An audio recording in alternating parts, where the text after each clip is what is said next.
Assalamualaikum warahmatullahi wabarakatuh. Selamat berjumpa lagi para pemirsa yang budiman, terutama bagi kalian yang telah mendaftarkan nikah dan sebentar lagi kalian akan menjalani proses berikutnya, yakni akad nikah. Ada beberapa hal yang perlu kalian siapkan sebelum memasuki dunia baru, dunia pernikahan. Oleh karena itu, silakan disimak video berikut ini dan jangan lupa klik like, subscribe, dan tekan tombol loncengnya. Kita semua sudah memaklumi bahwa manusia itu diciptakan oleh Allah Subhanahu wa Ta'ala secara berpasang-pasangan. Artinya ada laki-laki, ada juga perempuan. Dengan adanya laki-laki dan perempuan itu, Allah kemudian menganugerahi naluri cinta, sehingga wajar jika seorang laki-laki mencintai seorang perempuan dan seorang perempuan mencintai seorang laki-laki ketika sudah akil balik. Kita semua juga sudah mengetahui dan menyadari bahwa agar rasa cinta antara dua orang anak manusia, laki-laki dan perempuan itu tidak liar, namun terkendali dan terwadahi, maka diciptakanlah oleh Allah Subhanahu wa Ta'ala sebuah lembaga yang dinamakan lembaga pernikahan. Siapapun yang memasuki lembaga pernikahan itu diharapkan nantinya akan tercapai ketenangan dan ketenteraman jiwa yang dipenuhi rasa kasih dan sayang serta kebahagiaan lahir dan batin.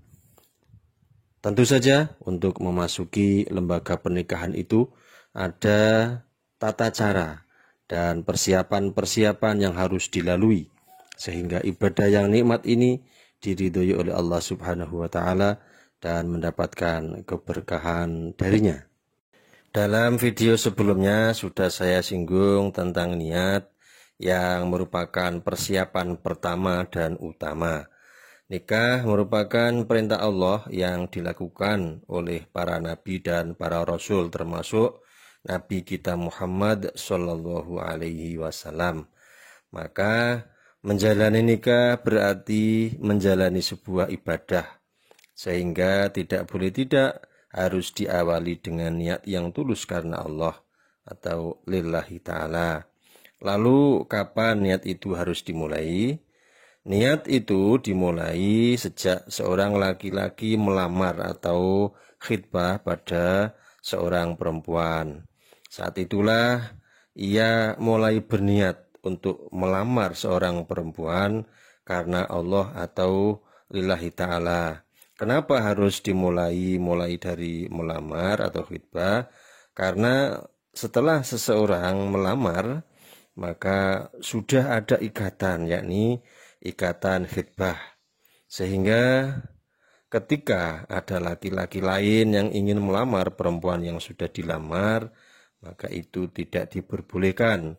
Sebagaimana hadis Nabi yang diriwayatkan oleh Ibnu Umar radhiyallahu anhuma, Ani Ibnu Umar radhiyallahu anhuma qala nahan Nabiyyu sallallahu alaihi wasallam ayyabi'a ba'dukum ala bai'i ba'din wa la yakhtubar rajulu ala khidbati akhihi hatta yatrukal khadibu qablahu aw ya'dana lahul khatib.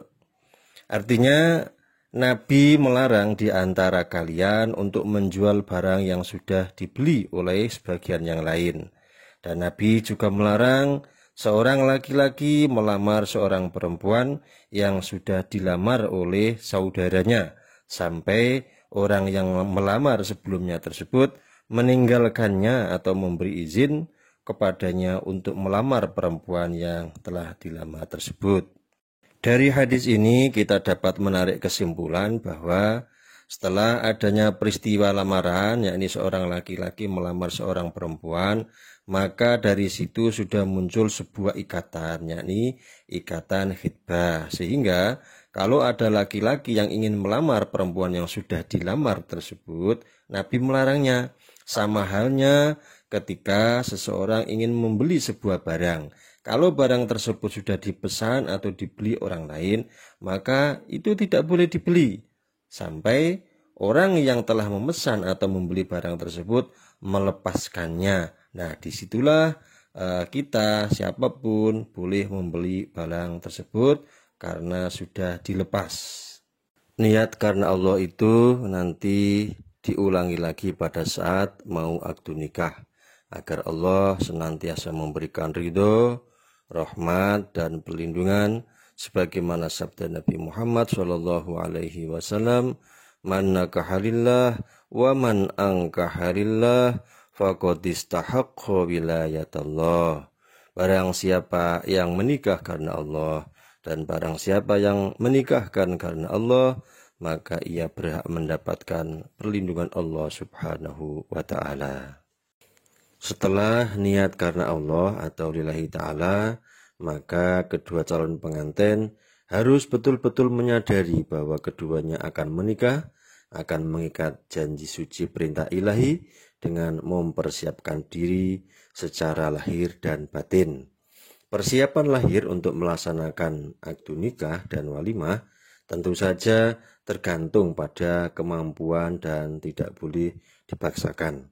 Sedangkan persiapan mental, persiapan yang sangat vital, itu yang pertama, kedua calon pengantin harus membekali diri dengan takwa, dengan memperbanyak ibadah dan amal-amal soleh, agar nanti setelah berkeluarga menjadi terbiasa.